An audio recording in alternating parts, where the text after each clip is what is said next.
name is Anatoly Alexienko. It's my great privilege to host these webinars, and tonight we will feature presentation by Dr. Antigoni Papadimitrou. She's an old friend and scholar in the field of higher education, although she would usually argue that her focus is on business and business studies and higher education. But higher education is an interdisciplinary field in that regard. Her insights coming from the field of business, organizational study, governance studies are quite relevant to what's going on in the field of global higher education. So tonight, Antigoni will share with us insights from her studies on research universities in the United States. We usually know that these universities are quite influential globally, so they shape often the idea of global higher education. They create all kinds of organizational forums that are reproduced across the world. So and that has been tradition for quite a long time.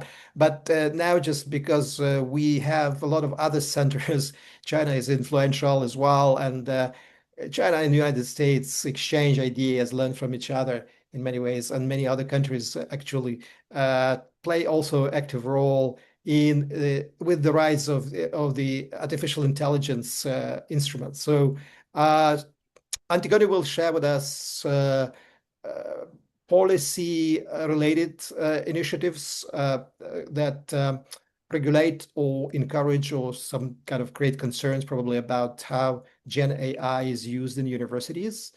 We will listen to her presentation, and then please feel free to use chat as we usually do.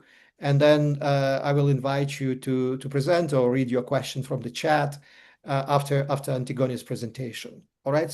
So without further ado, Antigone, let me invite you to give your talk on this particular and very important topic. Antigone. Yeah, thank you, Anatoly. As you said, a long-time friend. I don't remember how many years, but then also maybe I know several of you. And thank you so much. It's a really honor to be here and share this particular study, which is really will be important, and maybe several policies will move from the U.S. to east to west to north to south. That let's see. This particular, as I said, it's a very honor to be here. I'm a professor at strategy in a business school. However, I have a lot of work on higher education research, mostly from management for organizational perspective. And in this paper, actually, I collaborate with JD, and I would like to thank as well. JD is from University of Massachusetts in Boston, and I used to be at Lehigh University when this study took place. That's why Zaki, Amanda, Brianna, and Forum used to be my student, and they helped with this particular research. Now the question is, why are universities writing a policy now? Why we need it? And maybe you would like to answer, but let's say that in this particular study, we came with ideas, yes, AI is coming, it came actually, and creates uncertainty. That's why we would like to focus on policy and how these policies make sense making to higher education, administrator, policy, faculty, to everyone. This is the overall how I would like, and I would like to be very optimistic. That's why I have this green color.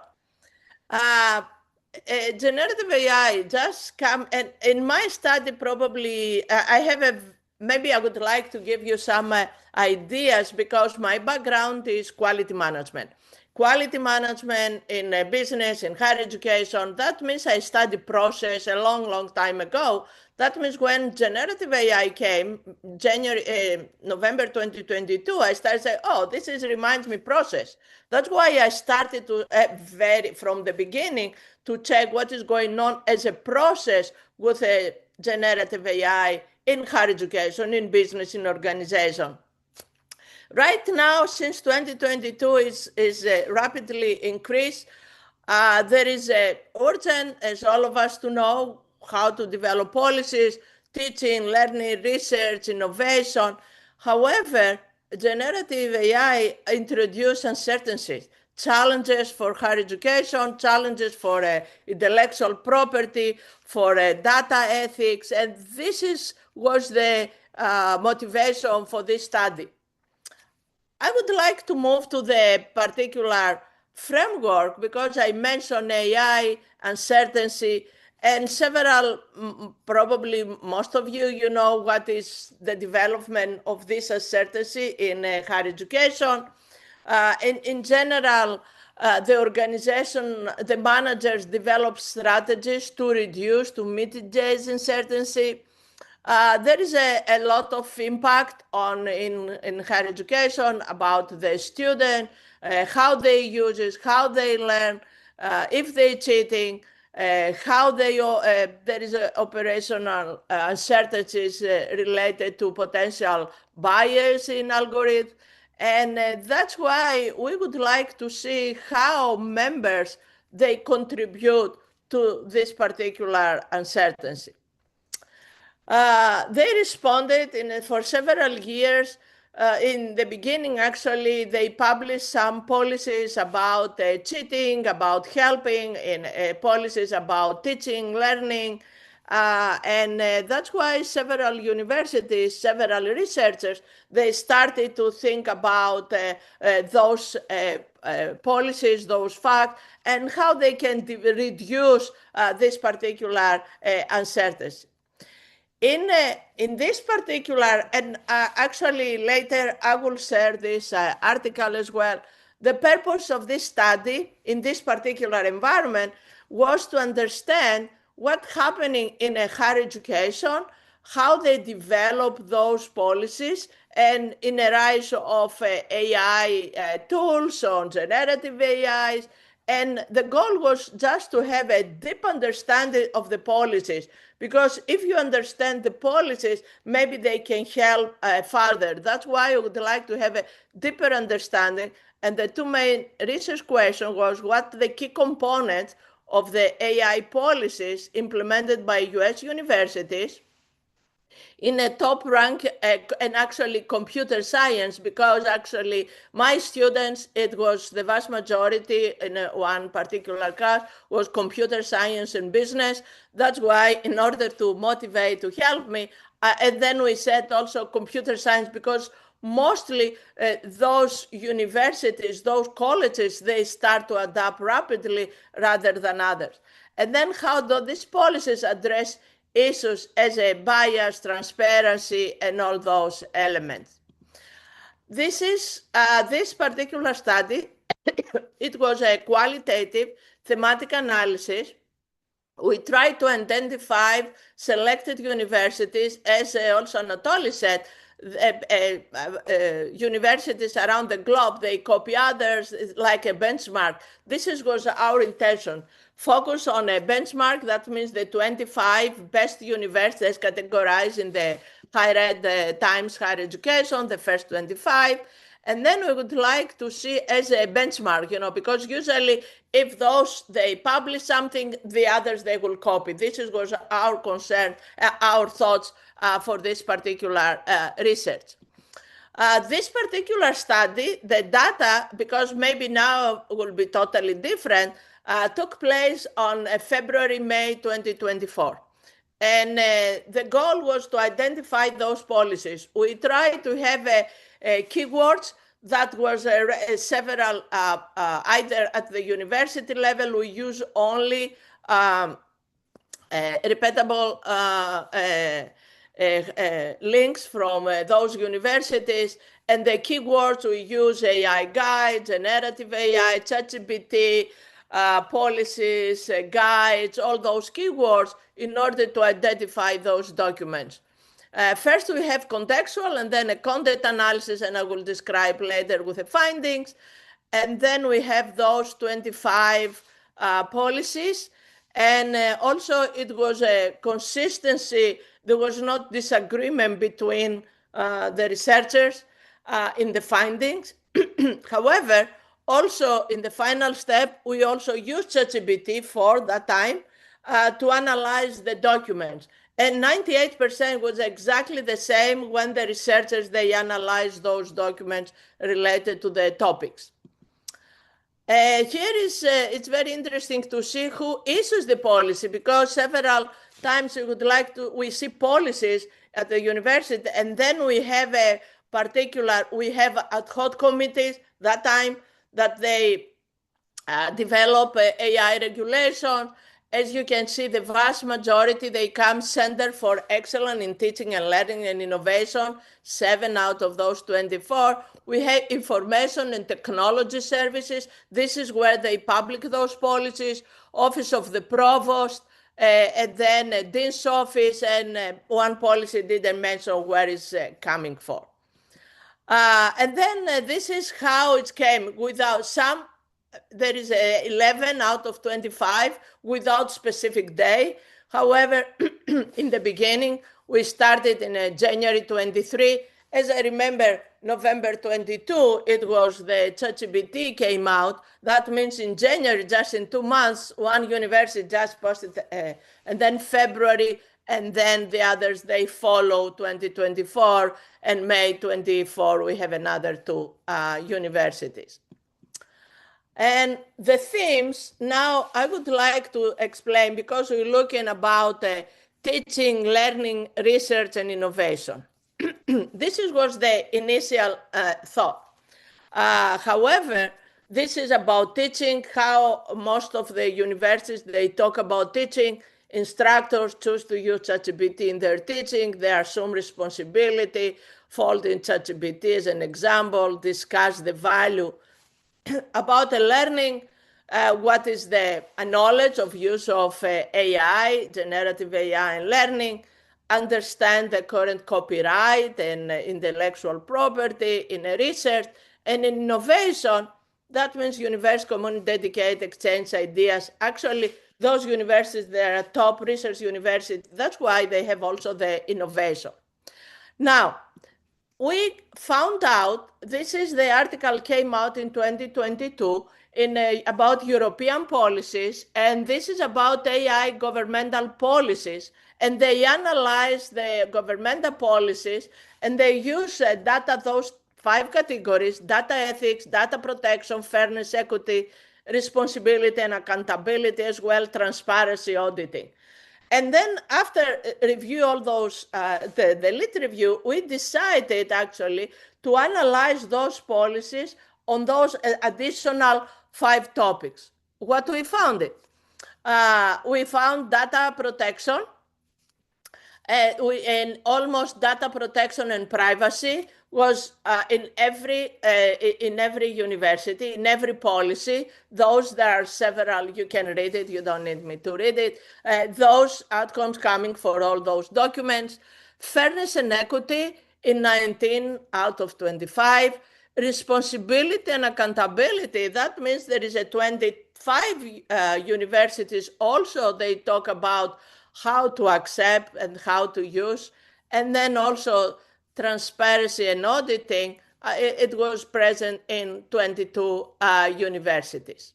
Now we're going to the findings, to the results. Teaching regarding and learning were prominent themes in in policies, in mostly more than about 2019 universities. Those themes, they focus on how they incorporate AI tools in academic integrity and educational experience. Reflecting effort and reduce uncertainty. This is how those policies, because they use words like should, must, this is how those policies interpreted that they would like to help individuals, help faculty, administrators to understand. In contrast, the teaching and learning, the research, it was only theme that time in half of the, less than the half of those universities. It's not all of them. And then innovation, almost similar. As soon as those, as I said, used to be computer science universities and colleges, and innovation was not an emerging theme. The innovation emphasized the need of continued development. The policy language, however, didn't deal with uncertainties that they took it as a granted. The policy says that potential transformative innovation when they use generative AI. And then the policy language normalize and reduce fears about generative AI, especially in innovation. And now we're moving to the other topics about data protection. All 25 universities, they mention in their law that they direct guidance tailored to specific situation. For example, students, faculty advised to be cautious about the sharing personality identifiable information, confidential data, and all those that are elements that every day we know, those that we use those tools, how we'll protect the data. And overall, those policies developed to protect the privacy and security, which is mostly, this is what the university's focus. Fairness, responsibility, and transparency. This is another interesting because fairness emerged as a prominent. In 19 out of 25, they mentioned that, yes, we would like the policy language appears similar to the normalized statement. Responsibility in all 25. That means they throw the ball to the faculty, to the students, to everyone. You need to use responsible and accountable when you use generative AI.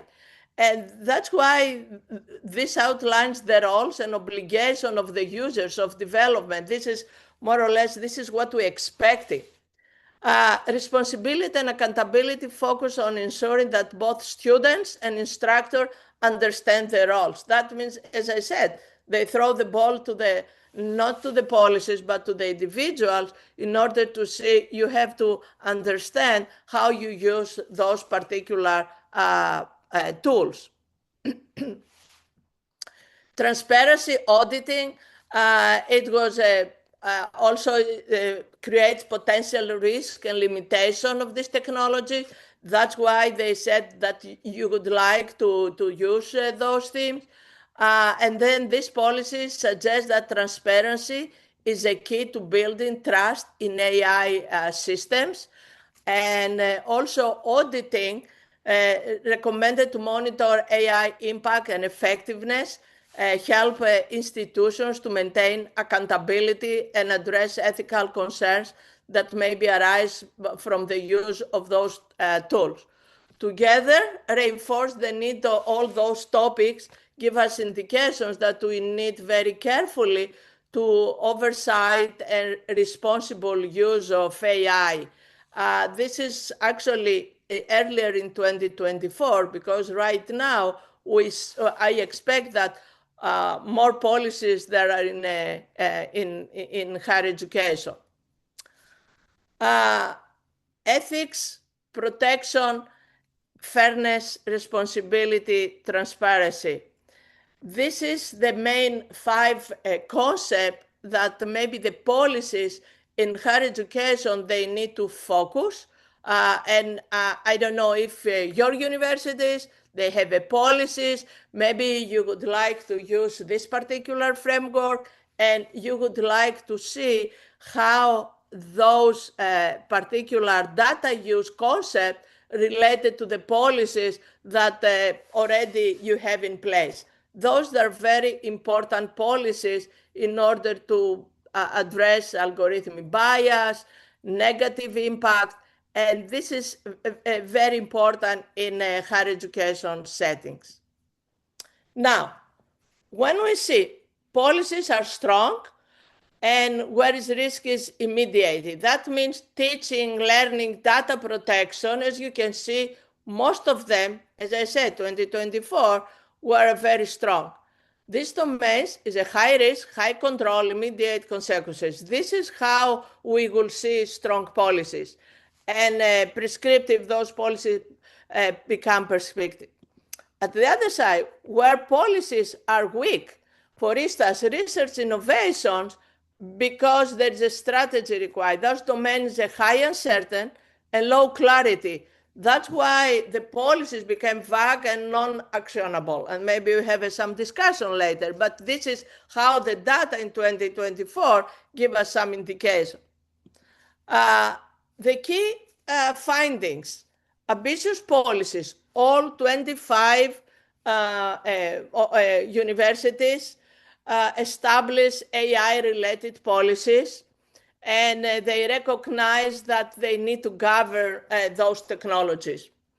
Diverse terminology. That means several, they use a different terminology variation, depends the type of the specific policies, and also reflect the different priorities and perspective on those particular institutions. Focus on integrity, privacy, ethics, and fairness. This is a strong emphasis was placed on academic integrity. That time, ethical considerations, data, and fairness is only related to an academic integrity. Policies address mostly risk bias for AI systems, importance for the technology, and then accountability and transparency. Universities also concerns about accountability and transparency when they use the AI tool. That means they include the measures that require the closure of AI use, academic work, implemented auditing.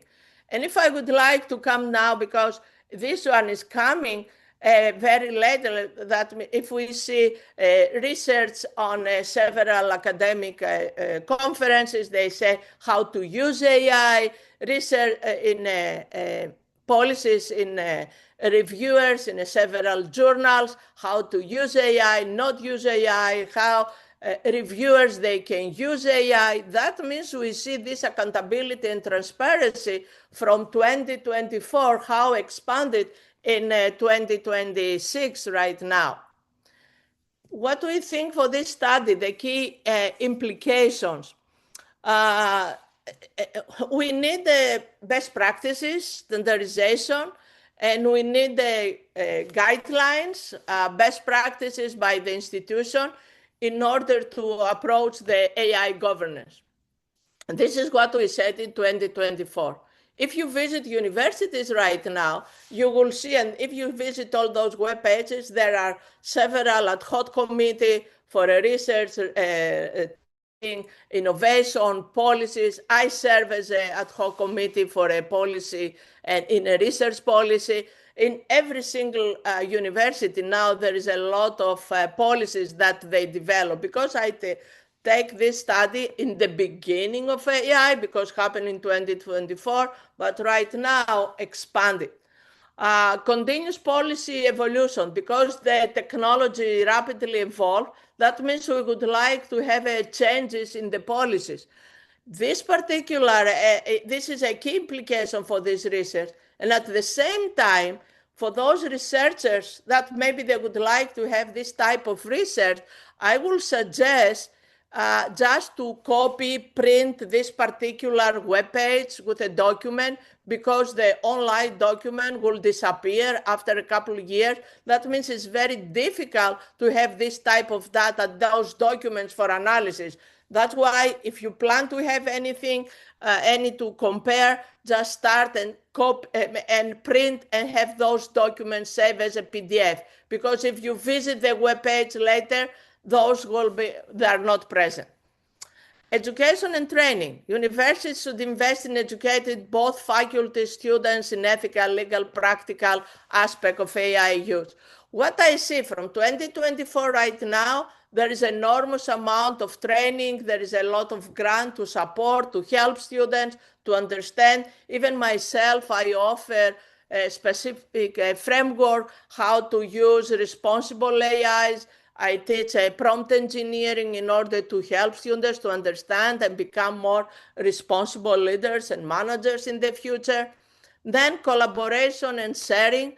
Higher education can benefit for collaboration and sharing related to AI policies and development, include consortium, working groups.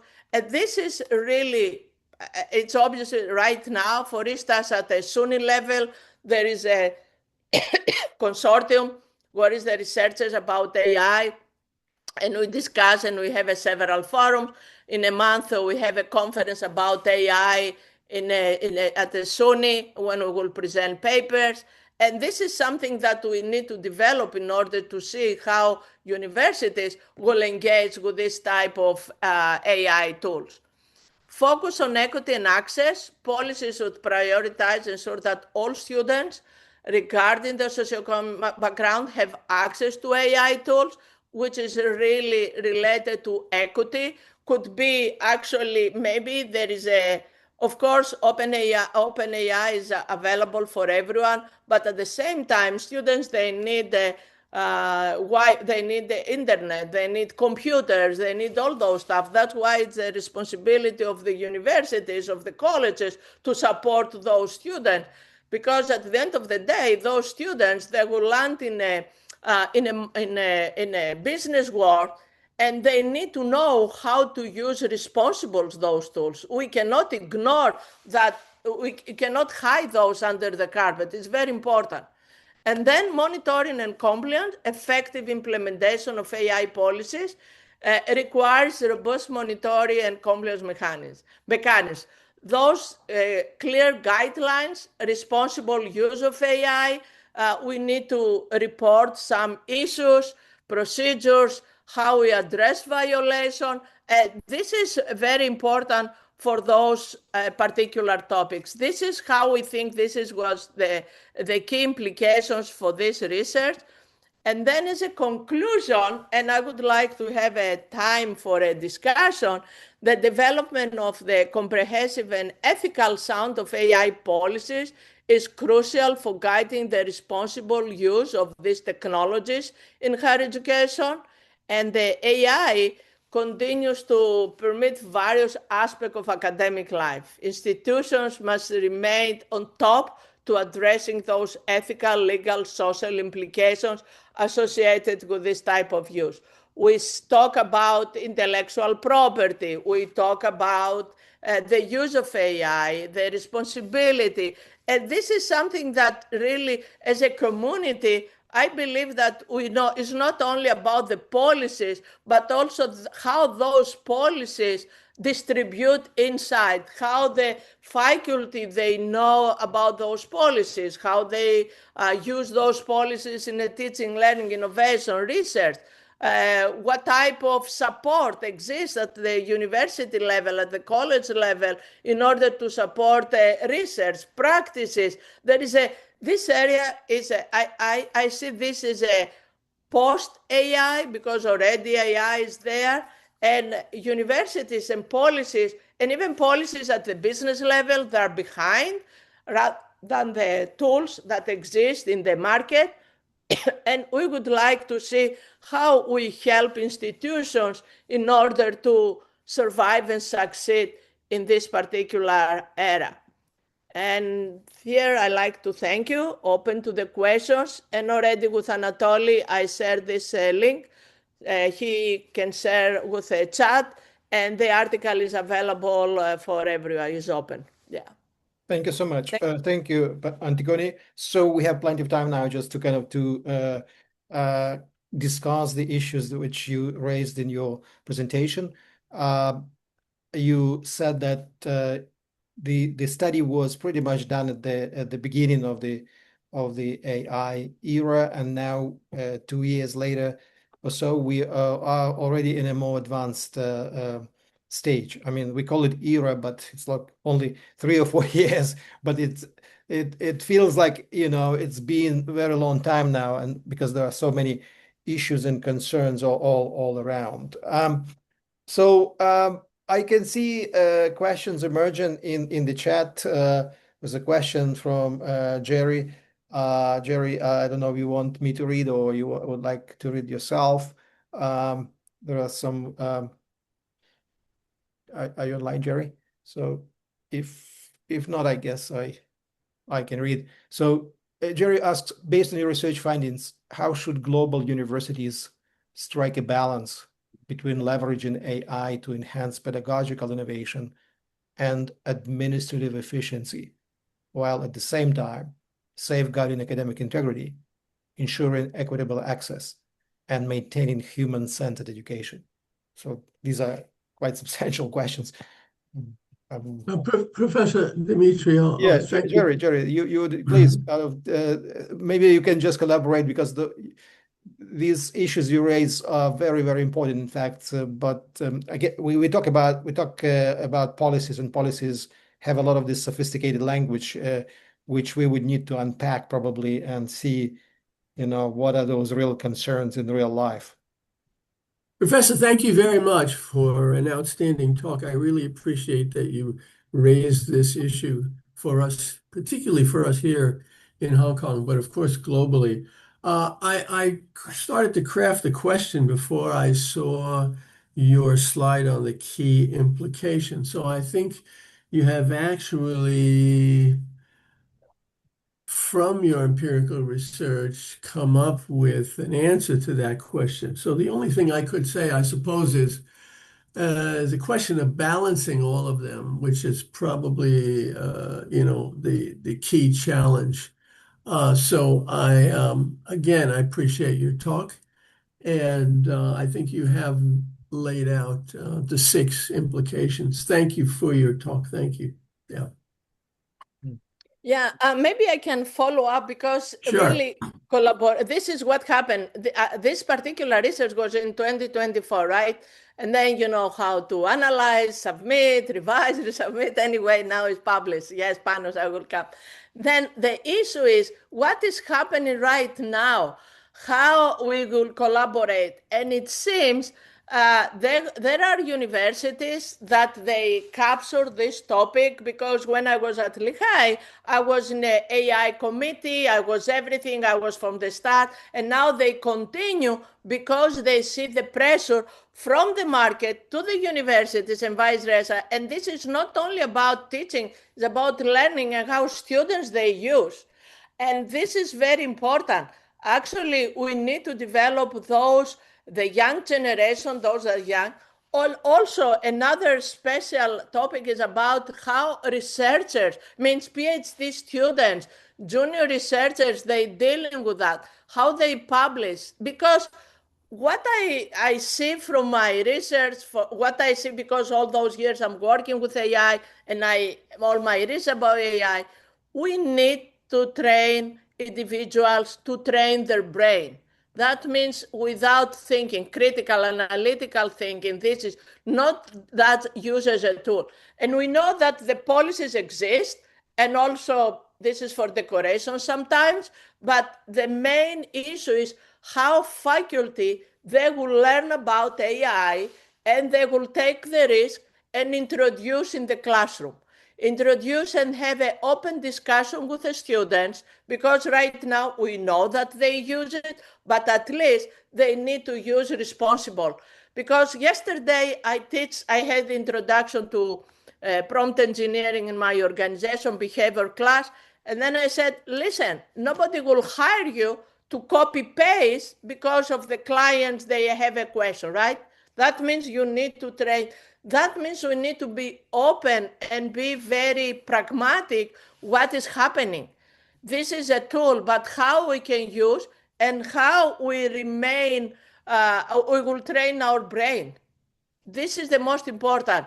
Come back with a handwriting, talk, discuss. Of course, if you have a small classes, it's different. But if you have a huge classes, this is a problem. And then I can continue because I see other questions as well. Yeah, yeah. Yeah, we'll return to those important issues, because Jerry raised a number of these important framework-related type of conceptual issues. So I can see that let's probably take turns just between hands and comments. So I can see a hand from Panos Papagiannou. So yes. Payoano. Hello. Thank you so much, Professor, for the presentation. Really insightful. I would like to go more towards the role of responsibility. So do we speak, because I've seen you say policy should prioritize students, and then you also bring in the element of the professor. So within the German or the European system and maybe the American system. So is it a top-down process? So all this kind of policy, should they come bottom up or top down? Because at least the German universities are trying to open their rounds and say, okay, we want to listen from you. So they make this kind of an open event where professors are coming together with students. So the policies are, they're trying to bring in the student voice. So is this the case also in the US context? Our policies are more of a bottom-up issue. Excellent question, Panos. Thank you so much. And this is my perspective, right? And if I go back to I said about the quality management. To adapt quality management, they said this is our assessment is not a top-down, need to be bottom-up. That means need to come in from the user, faculty, everything. Because the faculty, they are the main, more close to the students. That means they need to help them to understand. And also those individuals, they need to use those tools and develop understanding. That means will be a hybrid, a combination. Yes, the policies exist because the universities need to, from a legitimacy perspective, they need to have those policies. However, for the implementation, we need the bottom up. That means we need the policies. If we see, and if I would like to use my favorite framework rooted in organizational theory, when we see three types of pressures, coercive, normative, mimetic. That means if the faculty go the bottom up, this is about professionalization. That means coercive will come in from the top. Just do this because you're losing money or you lose promotion. And then mimetic is, we will do the best practice, we copy the best practice for others. But for professionalization and for a better results, I believe, is coming from individuals that they take the risk, because honestly, it's a risk, how you use in the class. And at the same time, the university needs to give you a lot of layout. You need to allow you to take those risks and not complain later because the student, that there is a lot of different factors. For instance, assessment, several, how you can produce learning, what type of learning outcomes you can submit to the accreditation, and then what is going on. That means you need to be very creative and innovative, and every university is different. That's why they need to develop for their own needs, for their own perspective, right? Which means, and that's why I see both will be top down for legitimacy, for everything, but bottom up is really, I think, how you can solve the problem, contribute to this issue. Yeah. Mm. Thank you. Thank you. And I can see a question from Jorge. He's right. I don't know, Jorge, you want to speak yourself? It's kind of like we sometimes understand it primarily like AI is a technology. We focus more on technology, but Jorge says I do not see how much this particular type of technology is really changing or shaking the traditional higher education institutions and ways to see and address education. So is that how you see it, Antigoni, in terms of technology alone, or is it more than technology? Yeah, means AI, yes, generative AI is a tool. However, depends how you use it. And then is a tool, maybe there is a companies that they adapted, and then you can create all those graduates that they need to work in this area, and they need to use those tools. That means what has happened? We can ignore the technology, and I'm talking about the business school, right? And that's why we would like to see how, let's say, the business students or any students will land in the market. What those companies, they will require for those individuals, how to use. And honestly, AI is not generative AI is not just copy-paste. It's more than how we work effectively, how we will do our studies more efficient. That means it's not how to use in academia, mostly cheating or whatever to develop the papers, but also how we'll develop in the business work more effectively, how we'll produce, because there is a lot of elements that we would like to see. Yes, technology, and also in teaching and learning, in assessment, there is a need for changes. This is my understanding.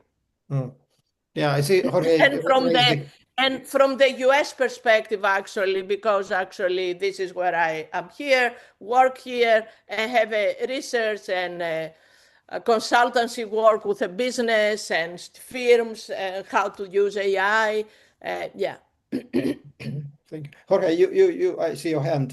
Would you like to clarify? Yes, thank you very much, Anatoly, Antigoni. Very good to see you in this webinar today. So yes, my concern is that, and probably following what Salman Khan, the guy from Khan Academy, has said from the beginning when they created their own AI for education, the Khan Amigo. One of the ways that I see AI right now, at least the large language models, but probably other varieties of this group of technologies, is how it has the potential to actually shape the way we see our institutions and our education for learning so I'm curious to see if, Antigoni, in your study, you see something beyond the utilitarian thing, how to use, how to prevent, how to react. Did you find any policy or anything related to how the institutions are actually thinking about how AI is posing like a big challenge to rethink themselves? It's something like that. I don't know if you look for something like that in your study. Yeah, thanks for your question. It's very actually food for thoughts for a future research, because this is happening in 2024, right? This is when started. That means from 24 right now, there is so many companies that they introduce AI. They talk about they're coming, they knock at doors, they call us email, say, use this product, do this, do that. That means when my research was out, those particular concepts were not present. That means now, for instance, I visit the AI Summit conference in New York in December, and it was more than 2,000 consultants and AI developers. Several about higher education, do this, do that. This was not the case 2 years ago. That means right now, we would like to see if, for instance, how we will use in the classroom and who is responsible to adapt those topics, because it's very broad topic. For instance, if someone asks me, I have this product AI, use it in your classroom, and then, for instance, one particular publisher, I say, okay, why I should add another $10 per student? Why you don't include this AI to the textbook, and you need to get another $10 per student to use AI? No, I'm not using. Right now, that means there is a lot of issues that faculty, they need at least how to use several tools. They need to pay close attention, and they would like to decide, and if it is important. And also at the university level, we would like to have policies how to protect actually the faculty and the students and the business and everyone. Yeah, if I understand your answer question. But this is something like there are several tools and several business. They would like to make money, profit out of there. That's why you can see thousands of those products. I don't know what will be the benefit if we use this one or another one. In my case, for instance, honestly, but also we have small classes. I found open access, a textbook. I'm not using anything, just means I give them. And I have a lot of work in the classroom, a lot of work, a lot of writing, it's actually high, it requires a lot of writing. We try to see how students they write, how to use AI for writing. It's a very big, and also communication skills. For instance, they had to present, and we have committees, and they coming to check. We have a rubric about presentation to see how they present. However, it's about the size. It's not about, one tool doesn't fit to everyone. That's why we need to be very serious and critical with all those tools. Thank you. All right. Igor, are you online? Would you like to read your question, or would you? Yes, thank you very much. I would like to clarify the moment about do we have difference between instruments university used for AI technology? It can be part of their LMS system.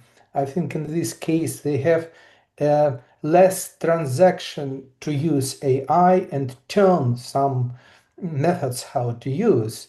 Or another way, they have a policy to apply AI from outward sources, GPT, Gemini, without any connection with LMS system. What do you think? Do we have this depends? Do we have this connection between these factors? Yeah, exactly. Very good question. Yeah, thanks. For instance, my university, in order to use several software, and especially if you use university computer, if you establish, you need the permission for the IT, and they use specific tools. That's why either will be Gemini or ChatGPT or those, but this is allowed by the university, by the college IT committee and policies. That's why if you use those property, if you use your own, you are alone, right? And also they request, for a funds in order to support you with several tools. This is at the university, and especially there is a consortium, for instance, here at SUNY, which is about 40 universities and colleges in New York, where there is a lot of work on AI. And there is for instance, for online learning, they use AI, how to detect, and they incorporate those tools into the bright spaces, like a Blackboard, something like that. And then you can use it, but the access is coming from the system. Depends. If you are a small, different university, totally independent, they can do different things. But this is totally open. I think this is my my thought that it's very important for the universities to decide what is needed. For instance, we have ad hoc committees for teaching, learning, research, policy, ethics, and then we work. And this is also those committees developed by the provost, and then several faculty and administrators dealing with those, and then we come out with those policies. Yeah. It's a very complicated. They try to protect you, and at the same time they have a different regulation. Thank you. And it seems that it's not easy to protect faculty members and students at the time when the technology is really so sophisticated, unlike the previous versions of what we had on the internet and Google search or whatever. Just so Gen AI means that we sometimes become trapped into these types of human errors that appear as something supported by major corporations in the form of big brands, and universities incorporate them, but then some small issues, small mistakes become serious ethical problems. In Hong Kong, for example, we had one research assistant who integrated text from AI without checking references, and they published the paper, and somebody checked that the references, and one or two several references were actually fake, and that affected the image of the professor who was supervising this research assistant. And then the whole university was dealing with the reputational damage as a result. And so, and that shows that policies, although policies existed in this quite sophisticated higher education system, policies sometimes can give some indications or like some suggestions, but not really make efficient control over the products being used by specific individuals, right? And individuals who are not trained enough, probably, or those people who may not really understand completely what they use and how they use it, and so on. I don't know. Yeah, that's why it's very important, because I had a student in another project, and then I say, oh, give me the references, and they submit the reference. When I check the references, I say, oh my gosh, first of all, you cannot do it in 2 hours. And then when I check all those links, it was totally 50%. And then I say, listen, ChatGPT doesn't give you the correct, make you happy, make you to think nice, but you have to check. That's why I ask my students, check for legitimate resources. Even if the ChatGPT give you a link, check this link is correct or no. And yesterday I had a really exercise in the class when I have 4 students in a team. 2, they work in a question without AI. 2 work individual using prompt, different prompt, and then say, okay, how you will decide. And then 4 of them came with a different, say, listen, for one small question, you're coming with 4 answers. How you will decide and then copy paste for this one? That means you need to think 100 times. And if you ask the same question to AI several times, 10 times, they will give you the wrong answer.